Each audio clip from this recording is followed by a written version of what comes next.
And as always, before we get straight to some of the stories making the rounds, especially increased price of prepaid meters, before we get into the details, let's check out the business quote for today. Here is our business quote for the day. Be undeniably good. No marketing effort or social media buzzword can be a substitute for that. Be undeniably good. No marketing effort or social media buzzword can be a substitute for that. This is according to Anthony Volodkin.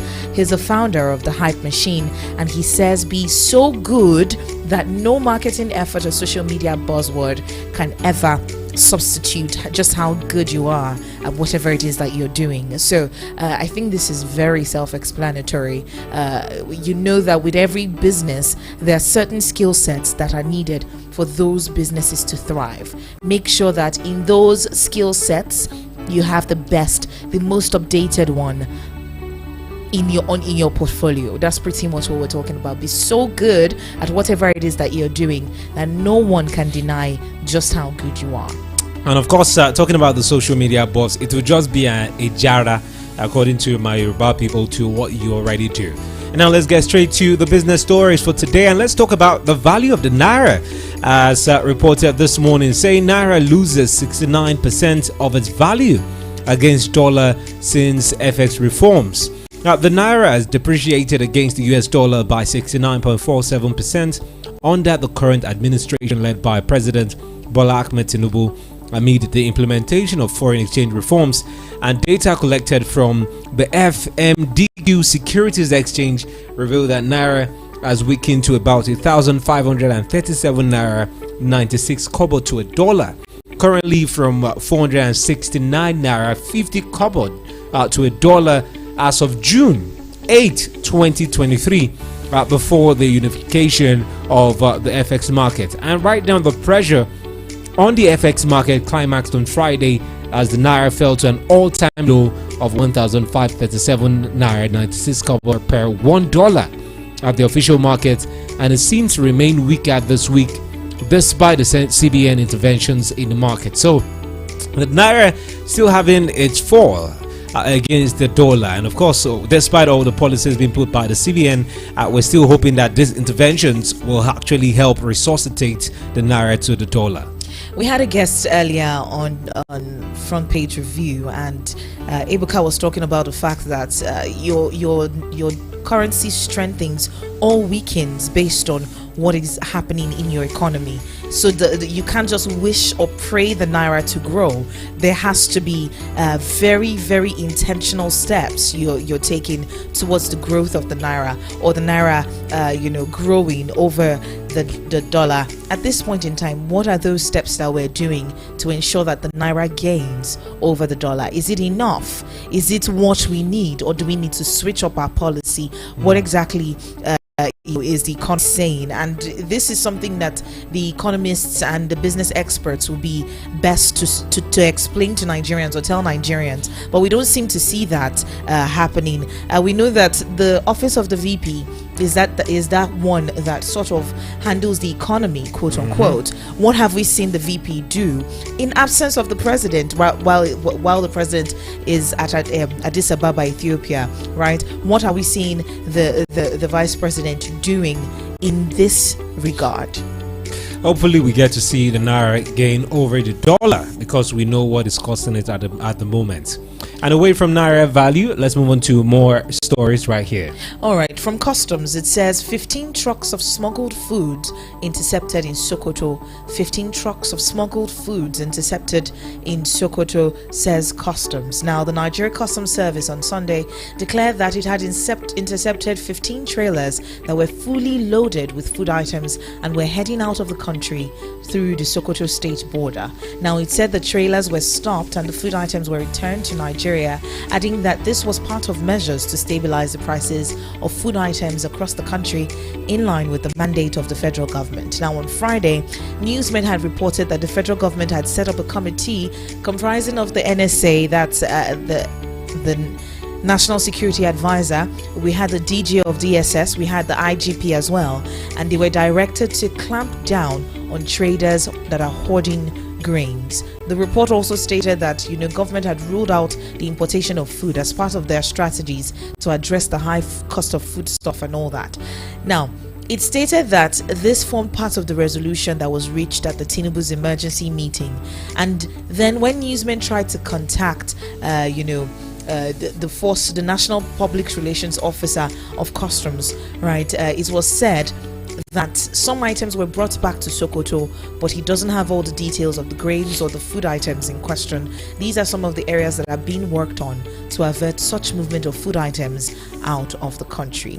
First of all, why do we not have information on the kinds of food that they were hoarding? Why do we not have information on that? That's number one. Then number two, you're looking at the fact that food prices have gone up because there are some hoarders.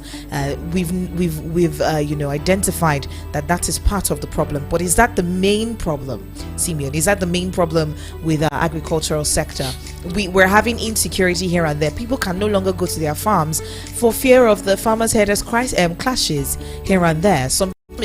Apart from farmers' herders, we're seeing people kidnappers, right? We're seeing them on the rampage. We're seeing also insurgents as well on rampage. So you begin to wonder, is it just the hoarders, or is that what they're pushing for Nigerians to now focus on at this point? Looking at what the customs have done, the truth is, I feel it's some form of distraction from what Nigerians are currently going through. We've seen the astronomical increase in the cost of living, and of course in food prices in the past 1 week. In fact, 1 week is even too far. In the past 4 days, we've seen astronomical increase, and of course you get to ask yourself, are we having a famine? Is it food shortage? Is it food scarcity? It's a good one that the custom have actually caught those taking goods, food items out of the country, because if they are taking out of the country, they are taking it out so they can sell it at higher prices as compared to what they sell in the country, thereby causing some form of food shortage in the country. It is necessary that the federal government do beyond, and the custom do beyond arresting hoarders of food or those exporting food items illegally out of the country through certain routes and borders in the country. Let's look at sustainability plan for food supply in the country. That's what we should be considering, focusing our attention on right now. More. All right. Moving on to another headline. We know that the president, Bola Tinubu, had met with the president of Brazil, that's President Lula da Silva, and the nature of that meeting was to discuss direct flight operations between Lagos and Sao Paulo to boost trade and cooperation. They agreed, that's the two presidents, President Tinubu and President Lula da Silva, agreed to deepen bilateral ties, focusing on solid mineral exploration, healthcare, and agriculture.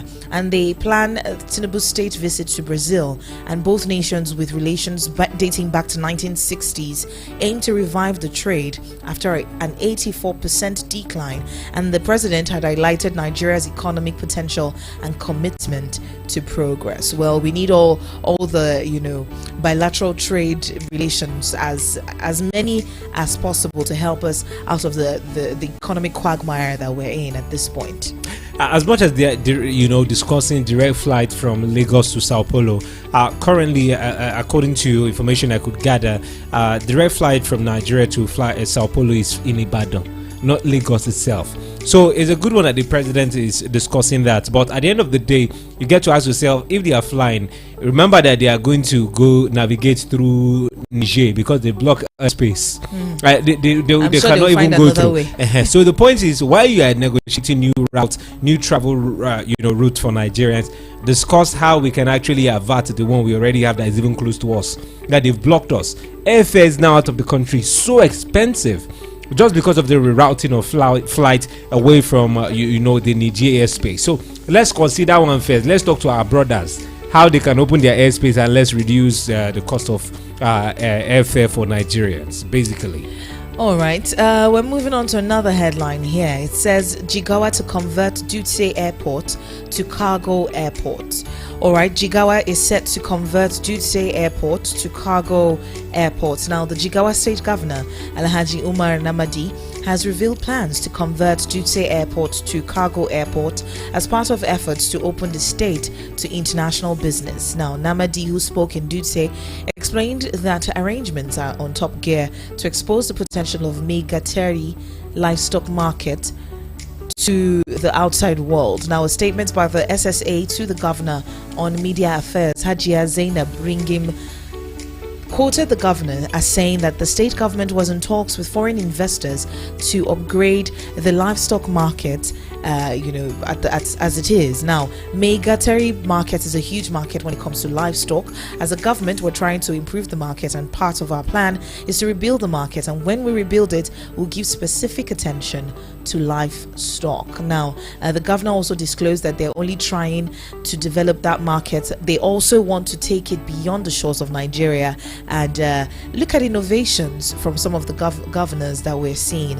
Some of them are doing well, while others are still waiting for the feeding bottle approach, waiting to get food from from FAC, right? And we're seeing other governors doing making moves that are supposedly to benefit the state and the citizens of that state.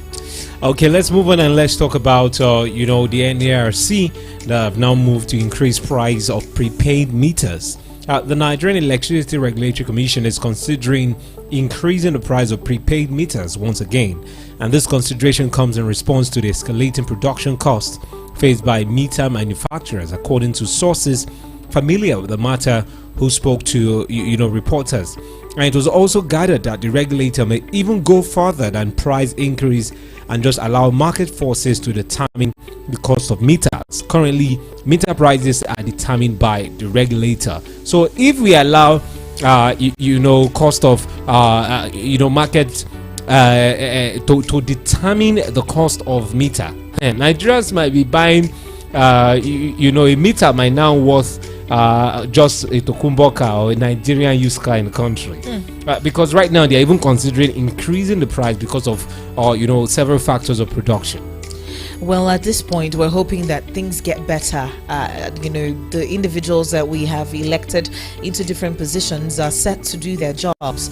If they do go ahead and do their jobs, maybe things might actually get better at this point in time. And then we're looking at Dangote as well and the refinery, and hopefully there will be a reduction in the cost of pump price of fuel for now on. And talking about a reduction, it seems that reduction might not come for developers and those selling building materials, or even those who want to build houses.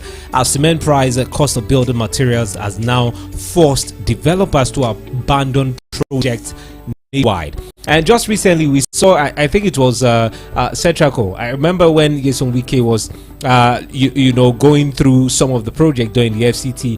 Part of the complaint given to him is that the price they had put is not the price of things right there in the market. And I heard Wike was even criticizing, I think it was Cetraco at the time, that why they should ensure they complete. They are not going to add any money for them. And they said, you see, this is a trying time for contractors. I pity those in the real estate sector, especially those that must have collected money to build houses for people. The price of cement back then is not the price of cement. People now buy cement for 6,500 in the same country. All right, 9,000 cement. It's crazy. It's absolutely outrageous. Cement is what it is. But hey, this is the size of our package this morning on Business Today on Voice of the People 96.1 FM. Coming up is What's Trending right here on VOP 96.1 FM. Do keep it locked.